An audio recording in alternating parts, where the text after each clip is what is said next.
తెలంగాణను తెలంగాణగా నిలిపిన శక్తి ఎవరు అంటే తొలిచూపులో మనకు గుర్తొచ్చేది కాకతీయులు.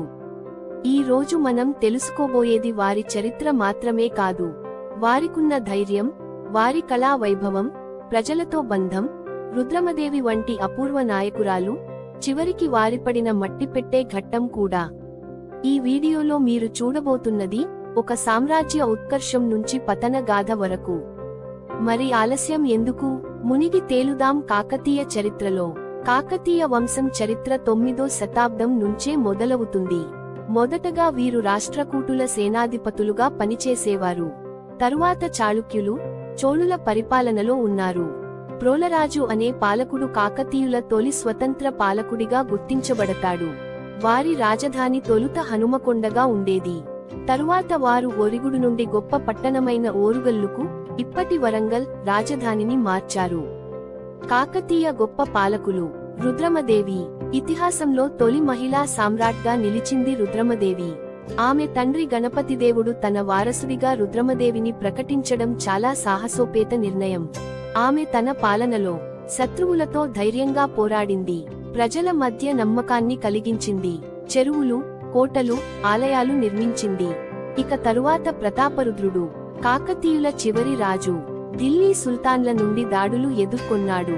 మొదటి దఫా ఓడిపోయాక ట్యాక్స్ ఇచ్చి రాజ్యం నిలబెట్టుకున్నా, తరువాత మళ్లీ గ్యాసుద్దీన్ తుగ్లక్ దాడి చేసి ఓరుగల్లు పట్టణాన్ని ధ్వంసం చేశాడు. ప్రతాపరుద్రుడు అనంతరం పట్టణం వెలుపల చెరసాలలో మరణించాడు. కాకతీయులు నిర్మించిన దేవాలయాలు, శిల్పకళలు ప్రపంచంలోనూ ప్రఖ్యాతి పొందాయి. రామప్ప దేవాలయం యునెస్కో వారసత్వ స్థలంగా గుర్తింపు పొందిన ఆలయం. ఈ ఆలయంలో తేలికపాటి ఇటుకలతో తయారైన గోపురం, నాట్యమండపాలు, శిల్పాలు అందరినీ ఆకట్టుకుంటాయి. కాకతీయులు శిల్పకళలో సుదీర్ఘ మండప నిర్మాణ శైలి, శాండ్బాక్స్ టెక్నాలజీను వినియోగించారు. కాకతీయులు ప్రజల అవసరాలపై ప్రత్యేక దృష్టి పెట్టేవారు. వేల చెరువులు నిర్మించి వ్యవసాయానికి నీటిని అందించారు. రాయల చెరువు, పకల చెరువు, బాలసముద్రం వంటి నీటి వనరులు ఎన్నో. గ్రామస్థాయిలో ప్రజల పాలనకు పంచాయతీ విధానం, శాసనాలలో ప్రజల హక్కుల గురించి స్పష్టమైన సూచనలు ఉన్నాయి. ఆమె గురించి ఎంతో మందికి గర్వంగా ఉంటుంది.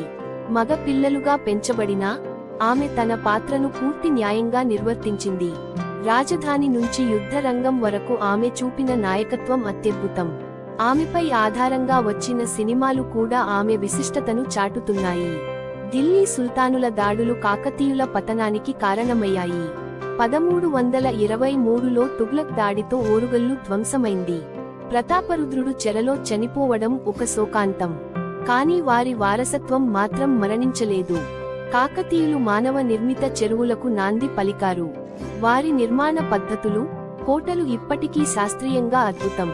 రామప్ప దేవాలయం, వరంగల్ కోట, తంబారపు చెరువు వంటి నిర్మాణాలు ఇప్పటికీ ఆ కాలాన్ని గుర్తుచేస్తున్నాయి. కాకతీయులు అంటే తెలుగు గర్వం. వారు చూపిన పాలనా నైపుణ్యం, నిర్మాణ విజ్ఞానం, ప్రజల పట్ల నిబద్ధత మనందరికీ గర్వకారణం. రుద్రమదేవిలాంటి నాయకురాలు ఈ నేలకే చెందినవారు. ఓరుగల్లు పతనం జరిగినా వారి గాథలు ఈ మట్టి నుంచి ఎన్నటికీ చెరిగిపోవు. ఇలాంటి మరికొన్ని చరిత్ర విషయాలను తెలుసుకోవడానికి వెంటనే మా ఛానల్ను సబ్స్క్రైబ్ చేసుకోండి. లైక్ ఇంకా షేర్ చేయండి.